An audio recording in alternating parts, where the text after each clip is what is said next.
We got Negroes here who were duped into a whole generation of stupid struggle. We have Jesse Jackson out here claiming to be speaking in terms of violence.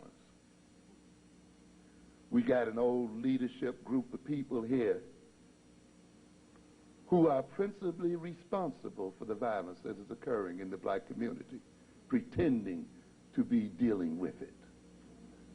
For it was their decisions made in the 40s, the 50s, and the 60s, and the 70s that created the kind of community that our youngsters must contend with today. Our youth did not make these neighborhoods.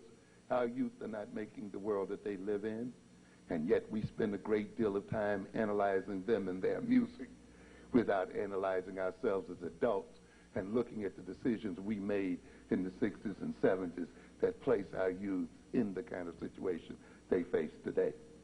And we cannot say that we were not warned.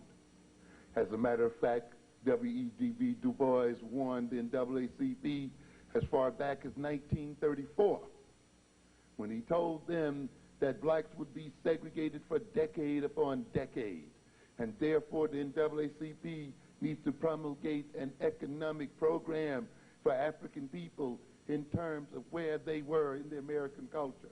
And if the African American people were segregated in the American culture, then African American people needed to develop an economic system based on their segregated reality. He was thrown out of the NAACP for that reason. And he told them then in 1934 that African people would be segregated for decade upon decade. Why not establish an educational program that spoke to the needs of the people where they were? He was seen as a latter-day Booker T. Washington for saying so, and was thrown out. Booker T. Washington himself, at the turn of the century, was warning of the same thing. You need to get economic power. You need to gain control of your internal markets. You need to establish your economic stability. Deal with the votes later. This is what other immigrant groups do. No, the NAACP struggled, called him an Uncle Tom, derided this man, and now what do we have? We have the right to vote while we are homeless. We have the right to vote while we are jobless. We have the right to vote while our children are miseducated. This right that we were told would bring us a cornucopia of blessings and freedoms. We have the right to ride the front of the bus, and we're the only one riding on it. Yes. We have a right to sit at the lunch counter with white folk and we ain't got no money to buy a sandwich. We got all of these abstract rights, but nothing real. And this is the situation we face. We inhabit neighborhoods where the industries have flown away and left us bereft of jobs and opportunity. Why? Because we have not paid attention to the realities of our lives. And now we are overrun with violence, because violence is the result of social disorganization. Violence is the result of a nation not being able to feed and clothe its people legitimately.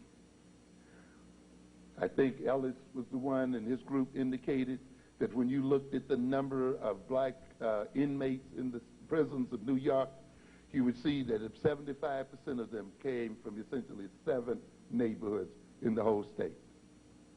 And when you look at those neighborhoods of Brownsville and Harlem and South Jamaica, South Bronx, these areas, you will see that those are areas that have high indicators of other social problems. Joblessness, unemployment as we call it, low levels of education, high levels of infant mortality, a low percentage of native people in those areas that own and control the internal markets. In other words, there's a very direct relationship between the economic organization, between the educational organization and institutional organization of those communities and the violence that is a part of those communities and characterize those communities. A very direct relationship. And yet when they were told in the 50s and the 60s that the economies of these communities should fall into the hands of African people and be developed by African people, they were told that we were engaged in self-segregation, that we would all live in suburbs with white folk. We'd all be a part of the Fortune 500. Our children would all be bused to learn that 2 plus 2 is 4 in Scarsdale and White Plains, as if 2 plus 2 is not 4 in Harlem. And yet we find ourselves overrun with violence here today. In other words, then, what we have recognized is that the major struggle in America is not the struggle for political democracy, but for economic democracy. For you can have political democracy. You can vote if you want to, but you can still be poverty-stricken. You can vote if you want to, but you will still have no power. As Robert Allen in his book, when he talks about, the Black Awakening in Capitalist America, he makes this statement that too many of us still believe that democracy works the way it is described in school textbooks. That is, that political power is based on the will of a majority of the people in a given geographical area. He goes on to say, but political power in America is dependent on those who control valued resources and critical institutions, not vice versa. And those who have this power cannot be voted out of their positions by the public at large, because the base of their power lies outside of the formal political sphere. Their base of power lies in the corporations and the large public institutions, which are interdependent but largely removed from the sway of public pressure. What did I just get through saying? The people that will run the global economic system and control the politics of America are not people who run for office. The heads of multinational corporate systems don't run for office. You don't vote on their election to their offices.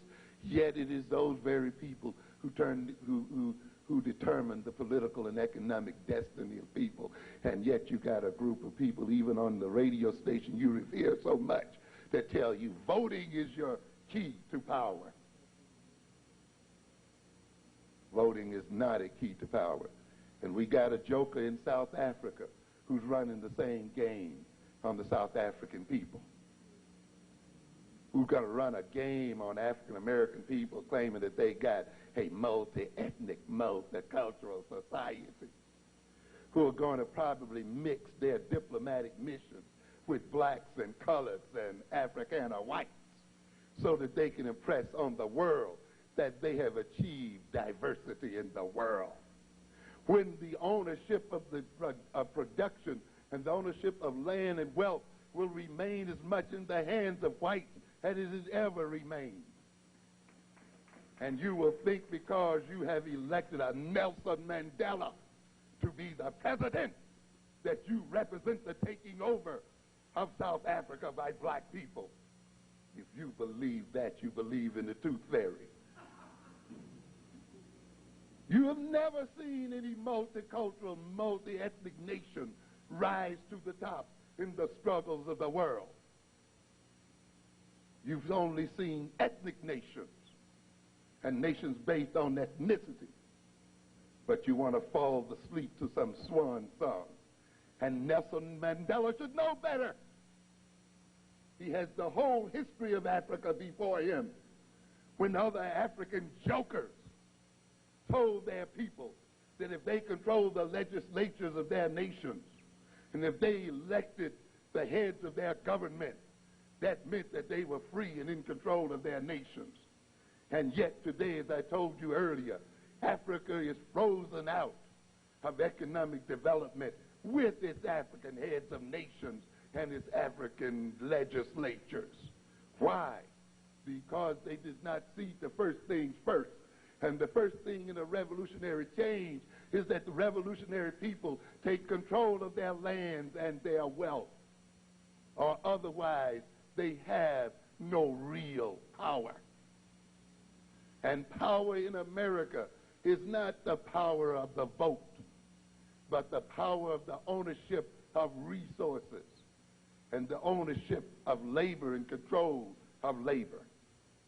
For when you own these things, you can buy the votes, and you can buy the elected officials voted into office by the people.